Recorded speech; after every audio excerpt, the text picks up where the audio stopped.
আগেও বলেছি, ছাত্র ইউনিয়ন মানে মমতা ব্যানার্জি টাকা তোলা মেশিন ছিল, এটিএম ছিল, রেপিস্টদের একটা সমূহ ছিল।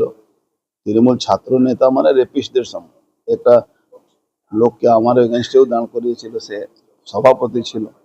এরা একদম মানে কি বলা যাবে, মানুষের শ্রেণীর মধ্যে এরা পড়ে না।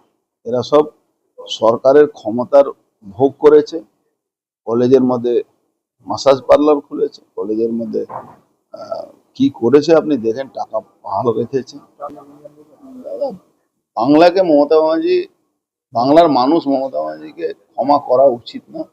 মানে কি বলা যেতে পারে, মমতা ব্যানার্জি বাংলার মানুষের অভিশাপে, মমতা ব্যানার্জিকে ব্যাপক অভিশাপ করবে।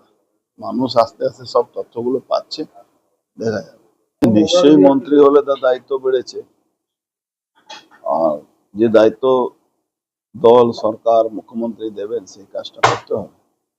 আগেও বলেছি, দল, গভর্নমেন্ট যে যে কাজ আমাকে দিয়ে করাবে সে কাজ আমরা করব। দলকে মজবুত করা, বাংলাকে মজবুত করা, বাংলায় সমস্ত রকম যে ইনফ্রাস্ট্রাকচার ব্যবস্থা ঠিক করার দায়িত্ব মন্ত্রিসভা হয়। মন্ত্রিসভা হিসাবে আজকে এর বন্টন হবে, ডিপার্টমেন্ট বন্টন হবে।